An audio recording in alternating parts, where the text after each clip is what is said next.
crackers, breads, ready-to-eat meals, cheese, yogurt, deli meats, sauces, soups, everything. Ask yourself a question.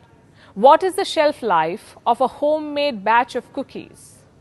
2 to 3 weeks max if kept outside the fridge. Then how is it that your biscuit packet stays intact for months, even years?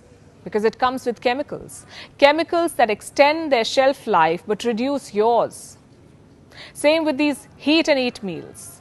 A lot of us resort to them these days, and understandably so. Our lives are busy. There isn't enough time to cook 3 fresh meals a day, so microwave meals have become common. They've replaced traditional meals, for some people at least. In India, the frozen food market is worth $1.2 billion. You know what's amusing?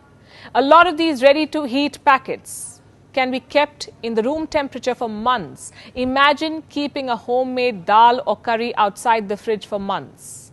What do you think would happen? Now imagine the amount of preservatives that go into making these packaged meals. Same with packaged bread, packaged cakes, and everything else that is industrially packed. Salt too is a preservative. Most of the packed items, including chips, noodles and fries, are loaded with salt. It extends their shelf life, it enhances their taste, but at what cost? Salt has sodium, and consuming too much sodium increases your blood pressure, the risk of stomach cancer, heart diseases and premature death. I'm guessing for a lot of you, deli meats, cheese and bread have replaced your traditional breakfast. But is the habit sustainable? Should you continue eating packaged food even after knowing its downside? Is it worth risking your health? So what do? Cook 3 meals a day while also juggling work and life?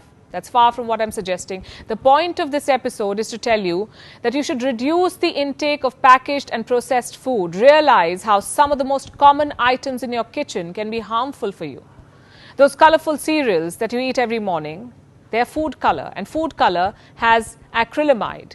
It's a chemical that's not good for your health. It causes cancer.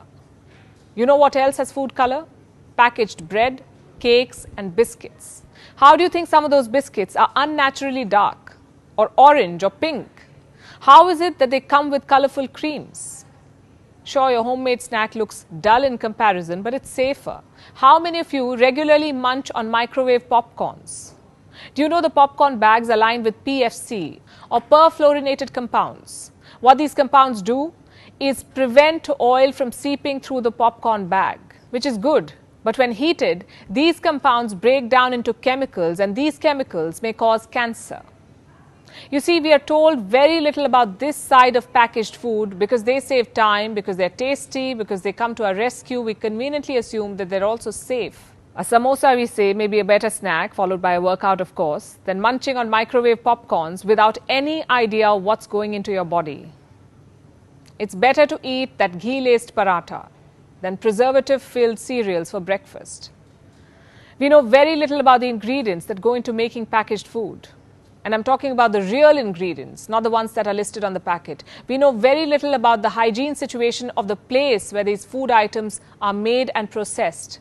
Earlier this month, salmonella was found in the world's biggest chocolate factory. The factory was producing Swiss chocolates, some of the finest Swiss chocolates.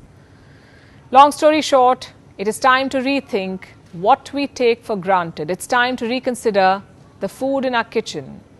I know that it's not possible to throw out every packaged, preserved or processed food item from your kitchen, but you can always limit their consumption. So if you're looking to stay healthy, if you're looking to stay fit, if your goal is to take care of your body, then do what people in blue zones do. Maximize the intake of homemade food.